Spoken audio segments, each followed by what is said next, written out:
بسم الله الرحمن الرحيم. سيداتي سادتي، أسعد الله أوقاتكم أينما كنتم، وأهلا وسهلا بكم في هذا اللقاء الأسبوعي المتجدد مساء كل يوم جمعة بإذن واحد أحد. طبعا الموضوع الأفغاني ما زال هو الساخن جدا والمسيطر جدا، ما حدا بيعرف إيش بده يصير في أفغانستان. الأمر الآخر إنه اللي حصل في مطار كابول هذا فضيحة كبرى، فضيحة لأمريكا، فضيحة للغرب، فضيحة للديمقراطية، فضيحة للعالم الغربي. لكن الأمر الأساسي هو إنه هذا المشهد لن يتكرر في فلسطين المحتلة في إسرائيل.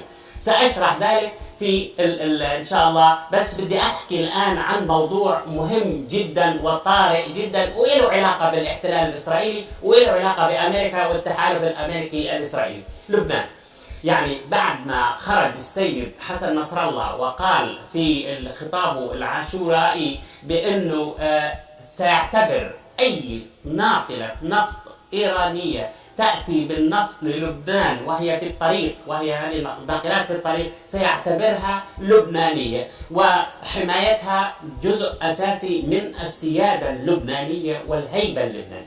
ولعت الدنيا، ولعت على الآخر، يعني العالم كله وقف على رجله نص.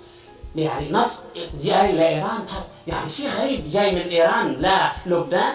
لبنان مش لاقين نفط، مش لاقين مازوت، المخابز وقفت، الكهرباء وقفت، الناس صارت عايمة في عرقها، فيش أكل، فيش خبز، فيش أفران، ما في ولا شيء. بعدين لما السيد نصر الله قال إنه بده يجيب نفط من إيران، سبحان الله، كأنه هذا النفط صار شر. الناس في لبنان أو جزء من الناس في لبنان يقول لك هذا يا أخي انتهاك للسيادة اللبنانية. يعني يجيب نفط للناس اللي مش لاقين كهرباء ومش لاقين مية ومش لاقين دواء ومش لاقين باصات، مش لاقين سيارات يسوقوها. صار هاي النفط حرام ابدا. طب جيبوا لنا نفط حلال، جيبوا نفط من السعوديه حلال يا سيدي، جيبوا نفط من قطر حلال، جيبوا نفط من الامارات حلال، جيبوا نفط من اي مكان حلال. طب ما هو يعني السفيره الامريكيه دورثي شير فجاه سبحان الله فجاه قالت لا احنا بدنا نجيب نفط من مصر، غاز من مصر ونفط من مصر، وبدنا نجيب كهرباء من الاردن.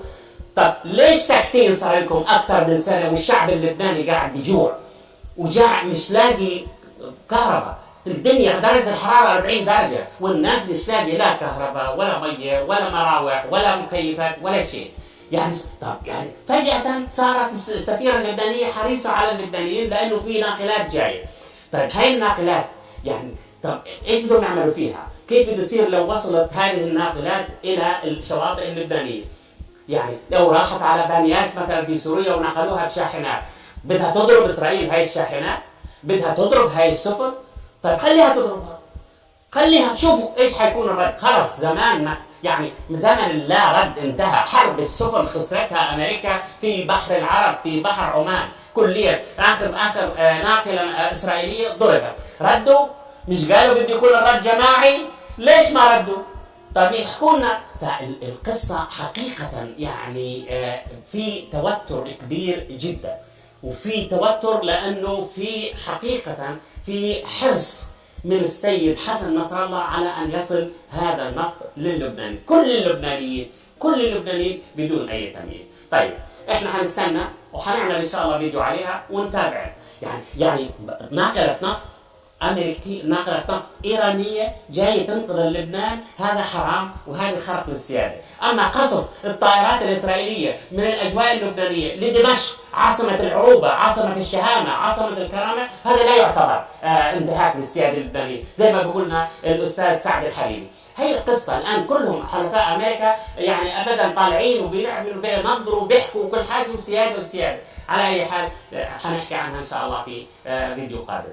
طيب نيجي للولايات المتحدة الأمريكية ونيجي لأفغانستان. يا إخواننا أمريكا هزمت في أفغانستان، أمريكا هزمت هزيمة مذلة ومهينة كليا. فجأة يعني بدهم مش يعترفوا للطالبان لأنها انتصرت. يا أخي انتصرت الطالبان، يا أخي ليش ما نقول انتصرت؟ والآن في نظريتين، في نظرية بتقول لا والله هذه مسرحية، إنه اتفاق بين الطالبان وبين الأمريكان وكل هذا بنشوفه متفق عليه. يا في نظرية بتقول لا هذا أمريكا هزمت. طب الغرب كله بيقول أمريكا هزمت، الرئيس الألماني بيقول أمريكا هزمت، واللي حصل في مطار كابول فضيحة ووصمة عار للعالم الغربي ولأمريكا. طيب يا أخي يطلع الناس يقول لك لا كيف متفقين؟ كيف؟ يعني أمريكا معقولة تخسر أكثر من 2 تريليون دولار، وبتخسر أكثر من 3500 قتيل، وبتخسر 20,000 جريح، بعدين يجي يقول لك والله البعض هاي مسرحية. طب كيف مسرحية؟ في حدا بيقتل أولاده مسرحية؟ في حدا بيخسر 2 تريليون دولار مسرحية؟ يعني في طالبان انتصرت حقيقة. طب 20 سنة بتحارب طالبان الولايات المتحدة الأمريكية، مسرحية كمان لهذه الحرب 20 سنة وما وقفوا أبدا، وكانت تعتبر طالبان حركة إرهابية. يعني غريب. طب تتفاوض مع أمريكا؟ طبعا تتفاوض مع أمريكا، الكل بيتفاوض مع أمريكا. طب هي المفاوضات النووية هي في فيينا مش مفاوضات؟ طيب يعني طب هي العراق مش متفاوض مع أمريكا؟ طيب كمان يعني والله لو صح بكره التفاوض للسوريين مع امريكا ويرفعوا الحظر عنهم، بيقول السوريين لا والله بدنا نتفاوض.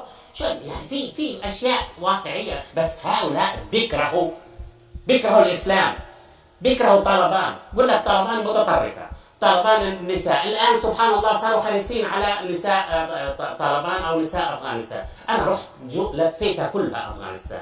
هذه ثقافتهم المرأة تلبس الشادور. الطالبان قالوا يا أخي المرأة ممكن تكون سافرة، مش سافرة يعني بمعنى تكون إنها لابسة حجاب يعني منديل على راسها. طيب أوكي، وبدها تروح على الجامعة أهلا وسهلا. طيب شوية لكن لا، هؤلاء ما بدهم الإسلام ينتصر حقيقة. أنا مش لا إخوانجي ولا أي شيء من هالقصة. يعني قصة بدهم مش الإسلام ينتصر، بدهم مش أمريكا تنهزم على أيدي حركة إسلامية، حركة مقاومة إسلامية. هذه يعني اكرهوا طالبان زي ما بدكم، بس اعترفوا بأنه أمريكا انهزمت. طيب يعني بدي أسألكم سؤال والله، أو بدي أسأل سؤال. طيب ورونا المعتدلين، أي دولة حرروها المعتدلين؟ طيب الفيت كونغ لما حرروا فيتنام كانوا معتدلين؟ طيب المقاومة العراقية لما قاومت الأمريكان وأجبروهم على الانسحاب عام 2011 في نهاية عام 2011 كانوا معتدلين؟ طيب كمان يعني شوفوا الفلسطينيين لما كانت حركة فتح كانت حركة متطرفة بين قوسين ومش متطرفة وطنية. كيف كان العالم كله يخاف من المقاومة الفلسطينية، يخاف من الجبهة الشعبية. شوفوا لما اعتدلت فتح والمنظمة التحرير وراحوا وضحكوا عليهم الامريكان وجروهم لاوسلو ووقعوا اتفاقات اوسلو، شوف كيف صارت حالة، كيف لما اعتدلت فتح وكيف لما اعترف فيها العالم الغربي صارت مضحكة، تنسيق امني، عمالة، خيانة للاحتلال. يعني هاي مسألة لازم احنا نعترف فيها. امريكا انهزمت وفي حالة رعب في امريكا الان لم تعد شرطي العالم، الامبراطورية الامريكية تقترب من نهايتها. هذه زي كل الامبراطوريات بسبب غطرستها، بسبب غبائها. طيب معقولة حتى اعطيكم مثلا على الغباء، طيب سحبت 2500 جندي وبعدين بترجع 7000 جندي عشان تأمن مطار كابول. طب والله هاي دولة ذكية؟ عمركم شفتوا هالذكاء العظيم عند الامريكان؟ وين اجهزه مخابراتها اللي بيقول لك تحصي اللي هي نمره كلسون صدام حسين؟ وينها هاي؟ مش عارفين انه بده يصير هيك في مطار كابول؟ وبعدين هذول الناس اللي عملائها هيك بتعاملهم؟ يعني هيك بتعامل العملاء بتخليهم يتشعلقوا بالطيارات؟ هؤلاء الان في حمله، لانه هذا الانتصار لحركه طالبان خلق حاله من الرعب عند الامريكان والعالم الغربي وحتى في اوساط الكيان المحتل في اسرائيل. يعني الاسرائيليين مرعوبين الان. اذا كانت الطالبان قدروا يحرروا ارضهم ويهزموا امريكا، وهذه هزيمه امريكا اكبر بكثير من هزيمتها في افغانستان في فيتنام. ليش